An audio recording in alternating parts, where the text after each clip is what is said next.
Imagine the possibilities. Imagine the possibilities. Imagine the possibilities. Imagine the possibilities.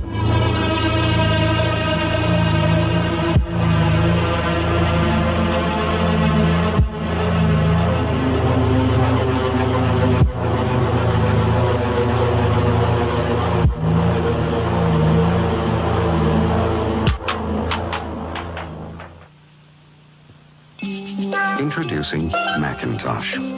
It does all the things you'd expect a personal computer to do. It does a lot of things you wouldn't expect a personal computer to do. And it does some things no other computer has ever done before. There are literally tens of thousands of some of the brightest people in the world today trying to build these machines and understand them. And I'm going to tell you why. This quote is from a respectable scientist, in fact, one of the founders of this field, that may look a little strange to you who don't follow theoretical physics, but there is a very clear prediction that our most successful theory of nature makes, and that is that there are an enormous number, mind-bogglingly large number, of parallel realities, as real as this one, that have different consistent histories. But science has reached the point now where we can build machines that exploit those other worlds. And this analogy with flight, I think, is an interesting one.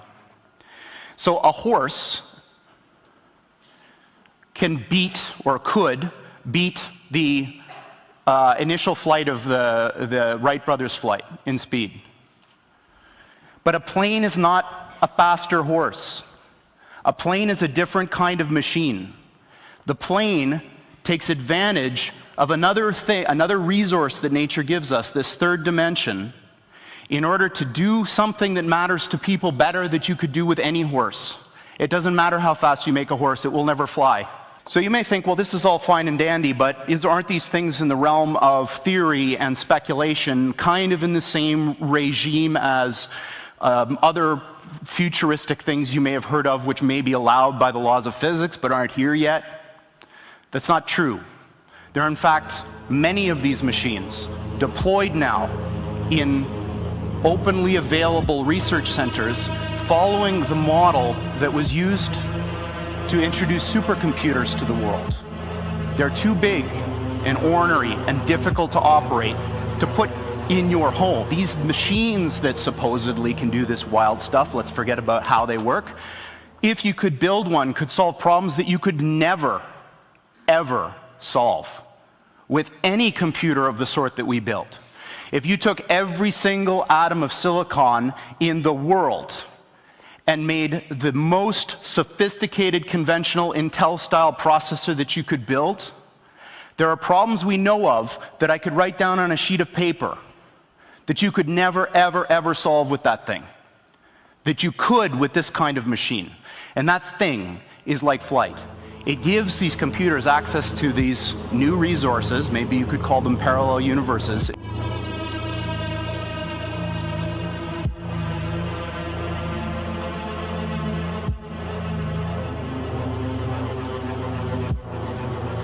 Because what they're going to do is apply this machine to an area that I think is fundamentally important. It's the crux of our future as humans. And that's, can we build machines like us? Beautiful new computational idea in the service of trying to make intelligent machines.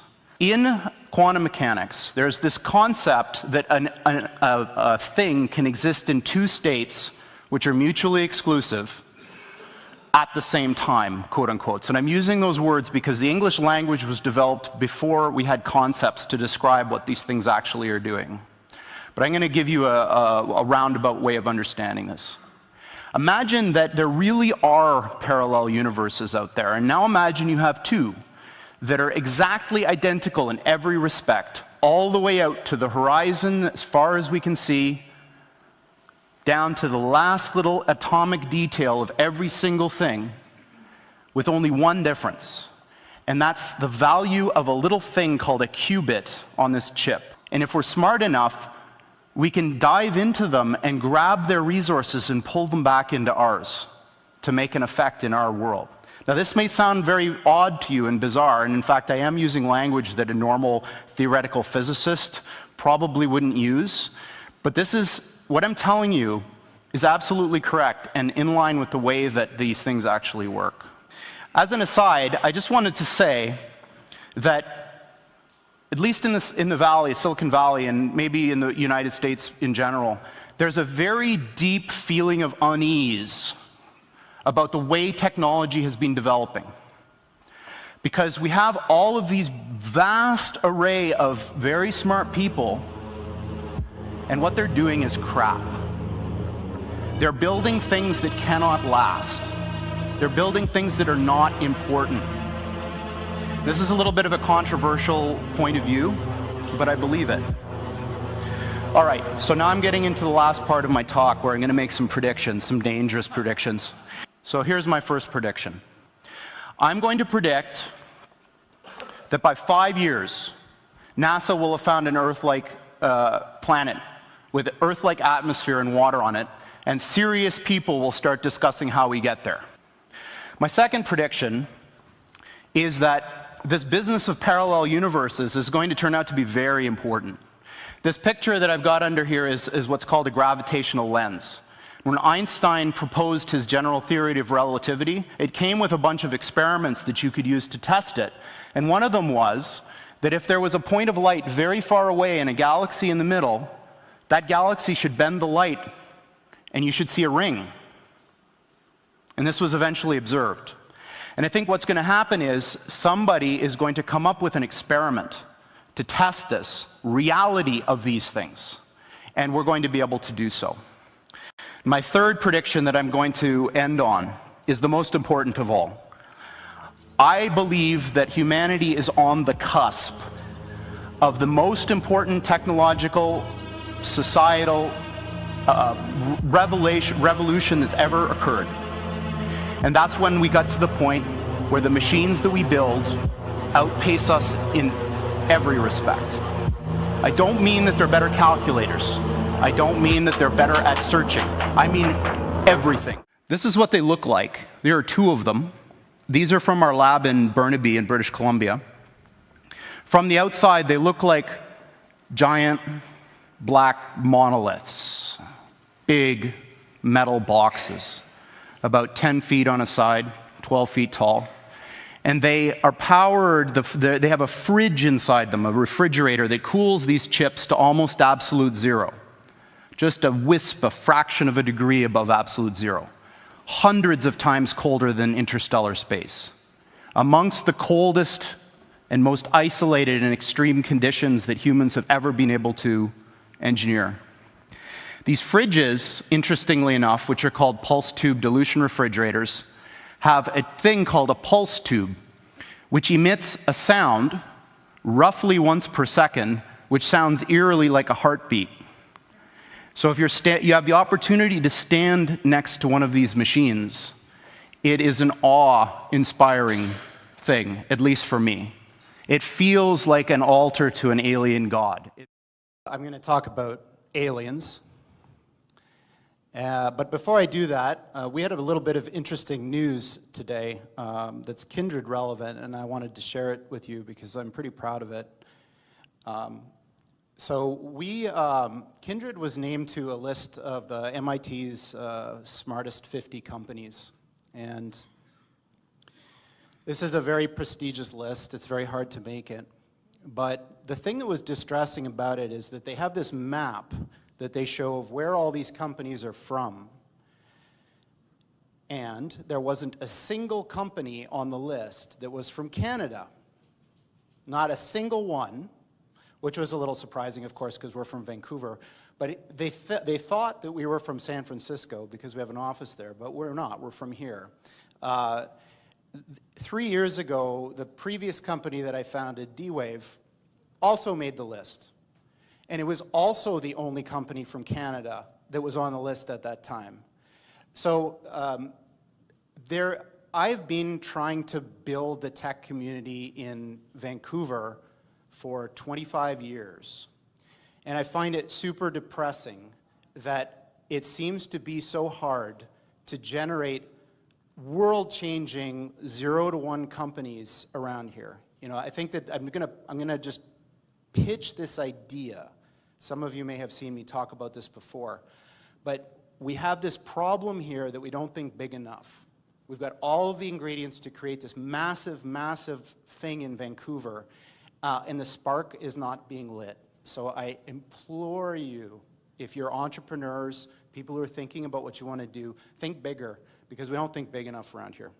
Okay, so my previous company was D-Wave. I'll just show you a couple things. We built what are still the world's only quantum computers that you can buy. And the company, D-Wave, has been doing this. Thanks. I didn't really have much to do with it, but you know, so this is one of them. This is one of the processors. And a lot of interesting things happened to me over the years there. I got sent pajamas, a whole bunch of stuff. You know, there's lots of interesting things that happen when you build something like a quantum computer. But just as an aside, because I thought it was funny, one of the interesting things that's happened from the D-Wave story is there's this gigantic conspiracy that's arisen on the internet that goes like this. So D-Wave builds quantum computers. The way that they work, if you know how this works, is one of the interpretations is that you tap into these parallel universes and they do computations. Sounds really weird.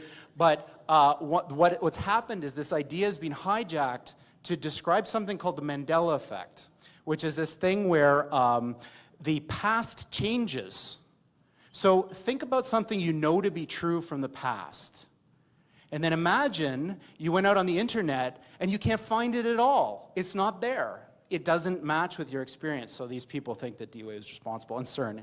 And of course, the quantum key to the abyss factors into it somehow. I'm not exactly sure how. Okay, so that's just D-Wave. I did that for about 15 years. It was a lot of fun. A big science project that we turned into a commercial entity. That was a warm-up for Kindred. So Kindred is much, much, much more ambitious than D-Wave. And what Kindred is trying to do is build real AI. So what you've heard about AI is not what we mean by AI. What we mean by AI is a software system that can do literally anything that a human can do.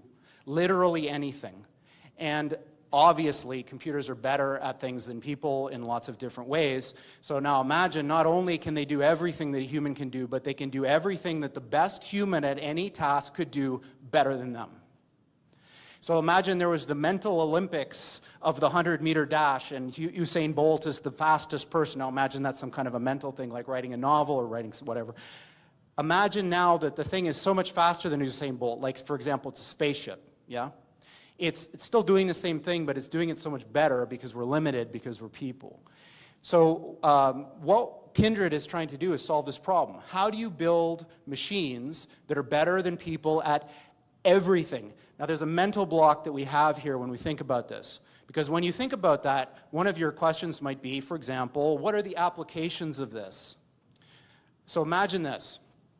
Imagine, for $10, let's say, I could build a machine, like a little robot that had fingers and eyes and all that, and it could do your job better than you, no matter what it is, and I could sell that to your employer for, say, $15 and make a profit, instead of having to pay you $100,000 a year. Now imagine that was true for every single job. So that's what we're talking about here, is a complete and utter transformative change that of the likes of which has never been seen before in the history of humanity, making the Industrial Revolution look like a little tiny blip on the path that humans have taken from when we emerged from the ooze a few billion years ago. We are right on the verge of that transition now. So this guy, Rich Sutton, is one of the most famous people in the academic world of AI. And like many, when asked, when will this happen, he says things like this. 25% chance within 13 years of this thing that I'm talking about. You know, when you think about what you read on the news, you know, CNN, BuzzFeed, whatever, they're all kind of the same nowadays. Think about how unimportant that thing is that you're reading if this is true. Yeah? So what does this have to do with aliens? So Sam Harris, who I quite admire, is a very interesting guy, was reciting this parable at a TED Talk that he was giving, and it goes something like this. So, say I'm the President of the United States. So I receive this message from the heavens. So my microwave dish, my SETI dish, finally captures something. And what it says is, in 50 years, or 13 years, we're coming to your planet. You got to be ready. Now just imagine what would happen if that happened. A super intelligent alien race beamed down a message to all of us Earthlings saying, we're coming July 13th, 2030, and boy, you better be ready because the mothership is landing right on the front lawn of the White House or wherever you wanted to land on that day. The amount of resources that would be marshaled to try to figure out what to do would encompass the whole world. AI is just like that. So when this thing that I'm talking about happens, it's going to be exactly the thing that you're thinking about those super intelligent AIs.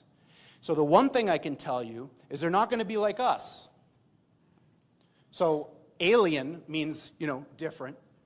These things that we're building are not going to be people. They might be really smart, they might be really good at all sorts of different things, but they're not going to be like us. They're going to be aliens. And they're going to be, I'm sorry to say, way smarter than every single person in this room in ways that we can't even comprehend. So this, of course, triggers a lot of alarm. One of the guys who talks about this is Elon, who says things like this, like, when you do this, beware. Because you think, just like the guy in the stories, that when you do this, you're going to put that little guy in a pentagram, and you're going to have your holy water out, and you're going to wave it at the thing, and by God, it's going to do exactly what you say and not one thing more, but it never works out that way. So this is an attitude that some are having, this emerging alarmism about the way this is going to go. But these words, demons, doesn't capture the essence of what's happening here. I don't know if any of you are turn-of-the-century weird fiction fans, but there's this guy named H.P. Lovecraft, who's a very famous American weird fiction author. And he espoused a view which is called cosmicism. And the essence of cosmicism is cosmic indifference. So what he was saying is basically, yes, there are these massively intelligent entities out there, but they're not good, they're not evil. The same way that you don't care about an ant is the same way they're not going to care about you. And these things that we're summoning into the world now are not demons, they're not evil, but they're more like the Lovecraftian great old ones. There are entities that are not necessarily going to be aligned with what we want. So this transition is really, really massively important for our entire species to navigate. And going back to that thing that Sam Harris was saying, nobody is paying attention. This thing is happening in the background while people bicker about politics and what's going to be in the healthcare plan in the US. And underneath it all is this rising tsunami that, if we're not careful, is going to wipe us all out. So, on that pleasant note, we're hiring people to try to make something like this happen. Of course, this is a very difficult project, of course, and I'm kind of a little bit tongue-in-cheek about all this, like, how bad things are, because it's not really like that. Technology is a double-edged sword, even something like this. It's agnostic, it depends who wields it. If you want to have a say in how all this goes down, you can't sit on the sidelines. And one of the ways that you can get involved and really change the world, like, a lot of people say, hey, join the Marines, you'll change the world or whatever. This opportunity that I'm talking about here in Vancouver is an opportunity for you to literally change the world. Because the code that you write may be running in the brains of these things in 10 years. So this is a huge opportunity. I'm going to ask that anybody here who is a software engineer who's really good, to talk to any one of these three folks who are sat at the back there, who are Suzanne founded Kindred, and Olivia and Paula are some of our key folks in Vancouver, or talk to me, and we'll have a conversation. By the way, I love Joseph's talk. It's true. Startup life can be very, very difficult, and you will fail many, many, many times before you succeed, just as a matter of course. Thanks.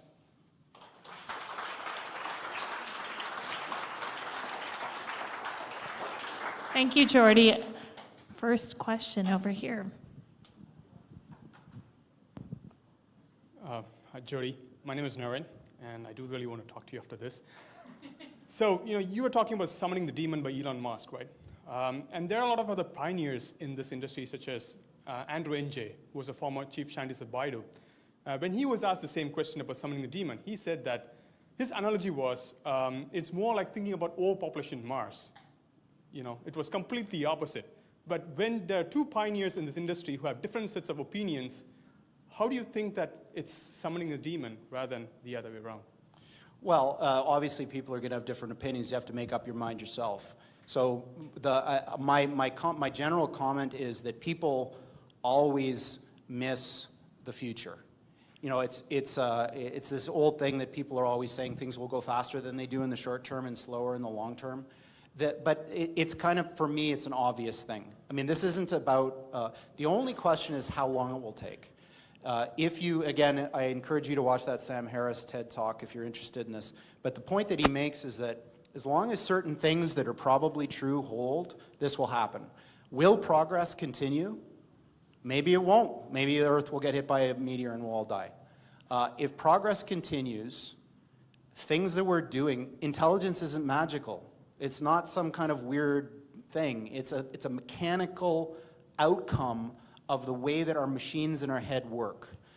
We're going to figure it out eventually. And when we do, we're going to make it better in all sorts of interesting ways.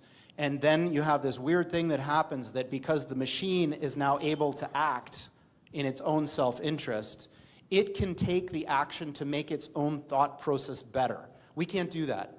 So we're stuck with what we were born with, more or less. We can learn things, but that's not the same as getting smarter.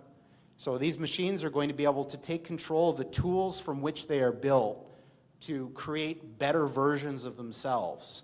And that, what's sometimes called an intelligence explosion, is something that biological creatures can't undergo. So I think it's an absolutely guaranteed outcome of progress. The only question is when, and I think Andrew would agree with that. James. Hey, great to have you out here. It was brilliant hearing you speak for the first time myself. I'm sure a lot of people here would agree with me. What is your goal to stop the world from turning into that of the Terminator? Right. So there are things about the world that I can't stand, okay? And I think that's probably true for everybody here. So there's a couple of things you can do when you're faced with this.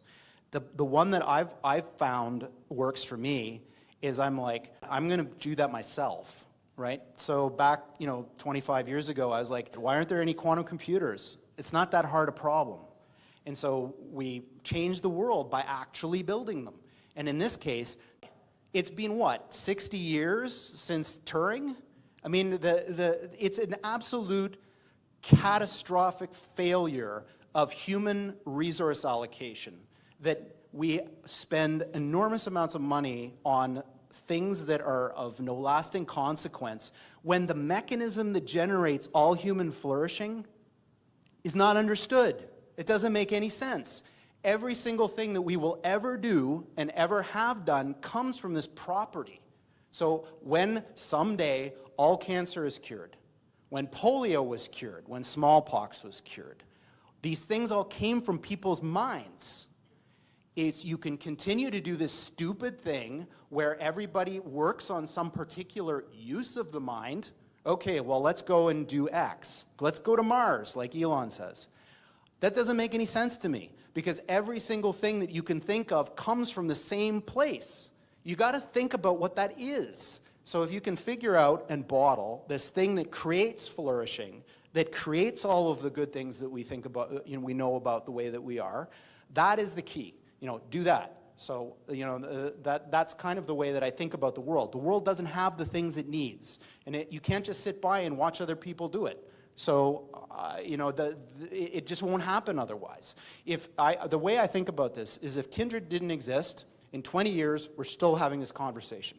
Because the people who are trying to do AI are going to get sidetracked into making a lot of money. So what I want to do is make sure that when we do this, we're solving the real problem. And we don't get sidetracked. And we don't go down paths that are going to make us a lot of money just because they're, some short-term thing. We do it because we understand the civilization-changing importance of accomplishing this task. So, that's the way I think about things. They're not the way they should be. Change it yourself or else it won't get changed. Okay. Last question is going to go to Dave if no one raises their hand. No repeat questions. Oh, okay, it's going to, Joseph, make this good. Pressure's on. I don't get the impression you struggle at night. I think you're pretty clear in what you're set out to do. It's incredible passion. Quick question for you. So, simple mind of mine, I understand AI, what it can do for us 10 years from now. I get excited about it, just share, the applications everybody can think of. EQ, do you ever envision AI get in a place where we can actually have emotional intelligence or can actually impact, influence, manipulate, or even help on the emotional level? Absolutely, no question. By the way, I really liked your talk. It was really good. No, I'm serious. People don't talk about this enough. It's always like roses and fun, but entrepreneurship isn't about roses and fun. It's about getting your soul crushed over and over and over again. And the people who succeed are the ones who keep getting up. It's like that Rocky thing, I'm not going to try to do it, but you know what I mean, that thing.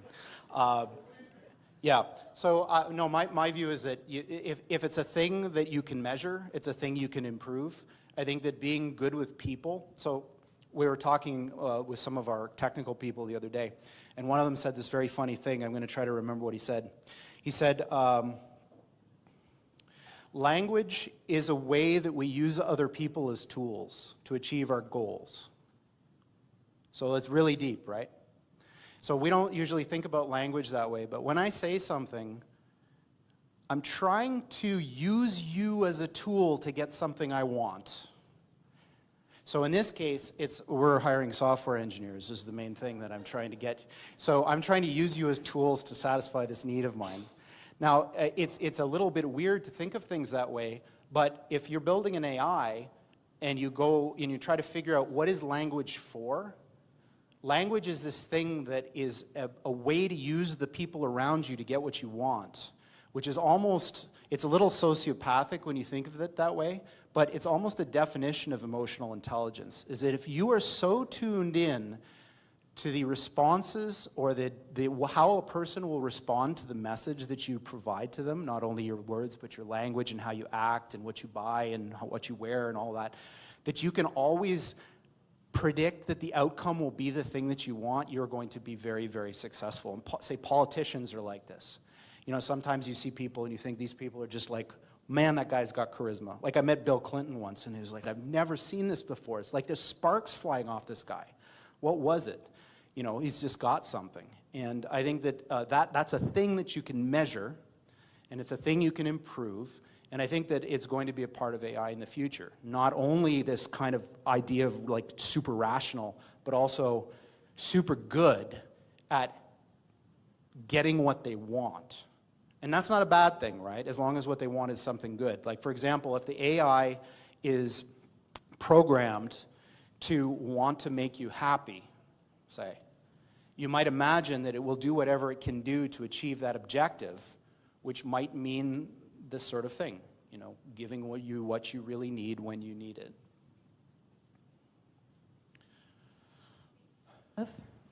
What a beautifully thoughtful question to end the night. Dave, you're going to have to bother Geordie. I'm sure.